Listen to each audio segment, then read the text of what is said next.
If you clicked on this video, the chances are you like reading, or you want to read more, or you are thinking about creating a habit around reading.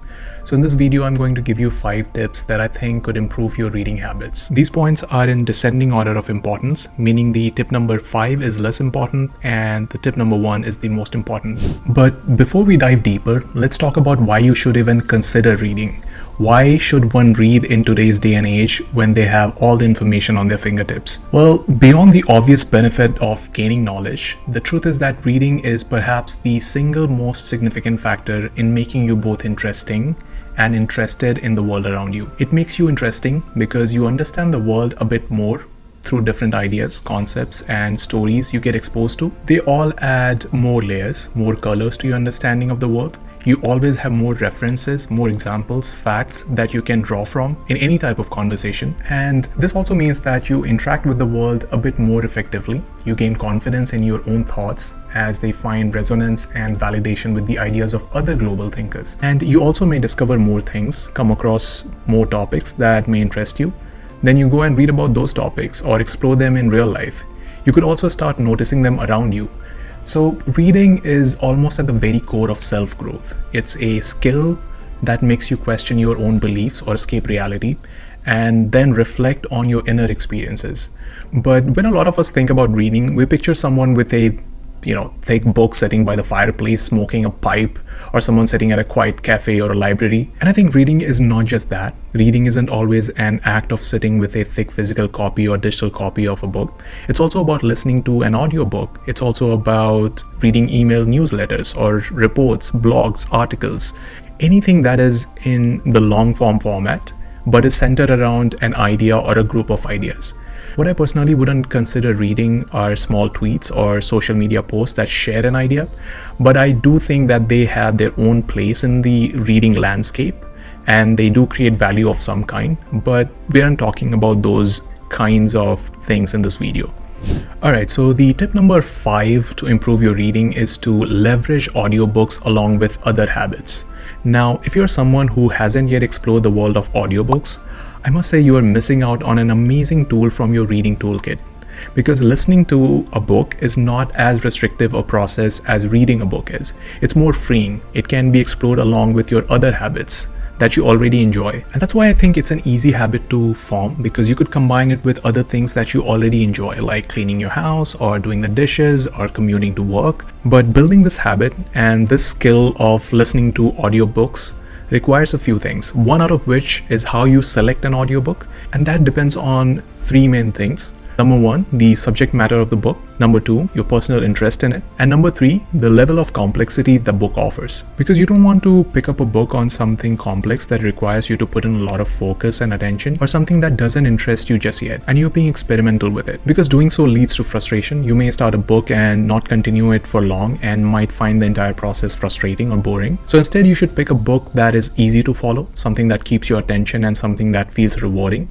So for instance, I personally prefer listening to autobiographies or memoirs quite a lot in this format, because these books generally follow a simpler narrative structure, and there are often various stories, scenes, or moments that make the overall experience way more enjoyable and interesting. And usually you can get a lot of life lessons from these stories. So to decide the subject matter of the book, you would want to, of course, look at the genre, then you would want to look at the tags that are associated with them and the blurb section of the book. And that's something that we all do, but I would suggest doing a little bit extra. Actually listening to the full audio sample of the book. See if you like the voice of the narrator. Do you like their tone? How long can you listen to a person and stay entertained? And then go on Goodreads and read on some non-spoiler reviews, certain quotes from the book. And it's not that you have to do all of these things all the time, but doing them often enough would increase the probability of you finishing the book until the very end, which honestly isn't as always a necessary thing, and I will talk more about it in the last point. But for now, let's talk about tip number 4, which is all about signing up for an yearly challenge of reading a certain number of books. Now, obviously you could join a challenge like this through a book club or certain other programs, but the most common way to do this is to sign up for Goodreads yearly challenge, where you can select how many books you will be reading this year, and then as the time passes, it tells you if you are behind schedule,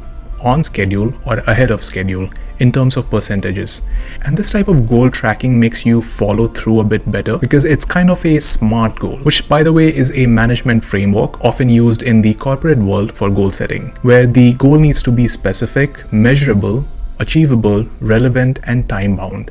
So in this context, you could say your goal is specific because you have clarity, and instead of just aiming to read more, you have assigned a number to it. So for instance, this year I had set a goal of reading one book every month, and I ended up reading way more than that, but at least I knew what I needed to do at the beginning of the year itself. And it's also a measurable goal because there is a tool that you have outsourced this job to, which is also owned by Amazon. So your Kindle and Audible read history gets synced very smoothly, and you don't need to do that extra admin work for it. And it can also be an achievable goal, especially if you're honest with yourself and if you're not setting up unrealistic goals. And to be honest with yourself, take into consideration things like how much bandwidth do you have? Is it a new habit that you're trying to acquire? And what would be an achievable number for you? If it's an old habit, how consistently and successfully have you done something like this in the past? And then also look at how relevant this goal is for you. Are you doing it because you love reading, or is it a part of a bigger project which requires you to read a lot? Or are you competing with someone else and doing this for social validation? The more honest and introspective you are with this point, the clearer it gets. And it's also a time-bound goal because there's clearly a timeline associated with it, and the tool will guide you all throughout your journey. But I would say this, you could even break it down in quarters or months. So if you plan on reading 12 books like I did, first focus on keeping up for about a month, then for a quarter, then for 6 months. Finish at least 3 books in 3 months and 6 books in 6 months. And the more you do it, the more you realize that after a point, you are actually reading way more than you thought you would. Because I usually start my year and I want to keep up the pace, and I end up reading a lot more in the first half of the year. And once I have that momentum, it gets better and I end up exceeding the goal. But I certainly wouldn't be able to do this if I did not track my progress. Which brings me to the tip number 3, which is all about sprint reading. So sprint reading is all about reading intensely for a short period of time. And this concept comes from something called the Pomodoro technique, where you break the work, whatever it may be, into intervals. And these intervals are typically 25 minutes in length. Now, why it is 25 minutes and not 30 minutes or 15 minutes is because 25 minutes is supposed to be enough time to get a significant portion of a certain work done. And past that time, our focus and energy usually drains off. So in the context of reading, it might be a good idea to read for 25 minutes during certain times of the day. And here you can do 2 things to make it more effective. Number 1, block your calendar and certain times during the day for it, such that you can prepare yourself in advance, and also make sure you don't have overlapping action items on your list, because doing something like this would make the process more enjoyable. And the second thing you can do to make it more enjoyable and a more coherent process is to do theme-based reading sprints, where you can, let's say, assign mornings for something inspirational, your afternoons or evenings for something where you need to focus a little bit more, maybe something related to your work or a non-fiction around a complex idea, and your late nights for something that is less cerebral and more entertaining, like some sort of fiction or something that is entertaining and gripping. And that is one way to think about these themed sprints. But you can also make your sprints around weekdays and which day you want to read what. It could be things like Monday for mystery, Wednesday for nonfiction, Fridays for something else. Ultimately, the goal is to make sure you control the sprints in a way that is both optimal and entertaining. Now, whatever I have discussed so far are around efficient reading or goal-oriented reading, but the last 2 points are more about willpower and the motivation behind reading. Which brings me to the tip number 2, which is about always being on the lookout for topics and ideas. I often come across a lot of people who are really interested in reading a lot, but they approach the entire process of reading in, I would say, the wrong manner, because they end up buying the popular books, the bestsellers, classics, everything that is on display and is popular on social media. And then what happens is that once they are a few pages in, they don't really care for the concept too much. They either find it boring, hard to grasp, or a pointless process. And once that happens, they tend to give up on it because they had not accounted for this new friction cost that has now suddenly cropped up. So it doesn't matter who you are and how passive your reading habits are. There is a high chance that you are interested in certain topics, certain ideas, concepts, stories, etc. So instead of diving into a book only to find out that you don't care about the topic so much, what I think works much better is finding the book that is aligned with what you are already interested in. And in the process, you get more meaningful knowledge out of it. You end up maybe solving a life problem because you now have a new perspective you were missing earlier. And the joy you get out of it then makes you want to get through some other books on similar topics, which then means that you will forever have a growing list of books you want to read, which then also means that you are not met with the paradox of choice every time you walk into a bookstore and get distracted by all the bestsellers. Instead, you walk in there, ask for the number one book on your list that you're most interested in, and if they don't have it, you ask for the second or the third one on the list, and you don't pick up the shiny ones on the shelf that everyone else is reading. And there's a chance that you may pick up a book, especially nonfiction, that interests you, but you realize that you aren't enjoying it for whatever reason. Maybe you don't like the author's style, or maybe you got the idea in the first few chapters and rest everything else is just fluff. But because you wanted to read it for so long and you have spent so much time reading it, you may feel like you have some sort of a sunk cost associated with it, and that you must continue reading it, and if somehow you give up on it, it makes you a failure. Then in such cases, it's wise to be aware of this thinking pattern and then try to abandon this idea that finishing up a book defines your knowledge or your identity.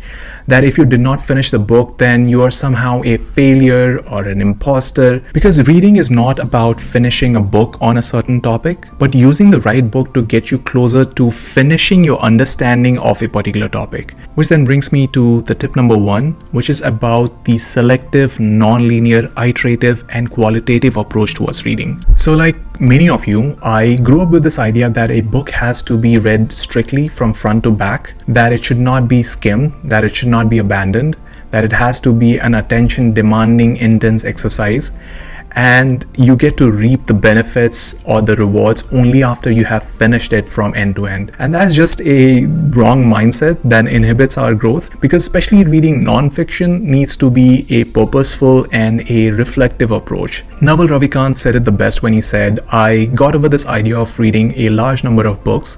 It's a show-off thing, it's a signaling thing.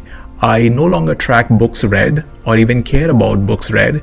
It's about understanding the concepts." And while I still track the number of books I have read in a year, because it keeps my habit going and makes me reflect on it, what he said affirmed the belief that I already held, which is about abandoning books in between, especially if I stopped learning from it, and instead embracing the non-linear reading approach, where you might jump between chapters or even books based on what you're interested in learning. So instead of trying to desperately finish one book around one idea that you think you understood but have some questions that this particular book that you're reading doesn't answer, you might want to broaden your reading. You might want to discover adjacent books and explore questions you want answered for yourself. Then maybe in the future you will come back to the first book and maybe even finish it. But right now in that process, you're not hindering your inquisitive path, the path that is led by the questions that you have and the answers to which this current book that you're reading doesn't provide. The answers that would probably give you the layered understanding of the concept that you're interested in, the answers that will give you more perspectives around the central idea of the original book that you're reading. And doing all of this exercise may even make you skeptical of the central idea if you stumble upon a contradicting idea which is more convincing. And so the more layers that you add to the process, the more thorough your understanding gets. And to be clear, I'm not endorsing the idea of always abandoning the book if you're reading it, but abandoning it if it's not fulfilling your purpose. The idea is not to let that guilt take over you, because going back to the original point of this video, reading is a lot about becoming interesting and interested in the world around you. And that process shouldn't feel forced. It shouldn't feel like a task. It should be exciting and rewarding. It should feel energizing, because again, reading is not about finishing books. It's about starting conversations with the world and with yourself. So if you like the content of this video, you might want to check out some other videos on some similar topics, and I will see you next time.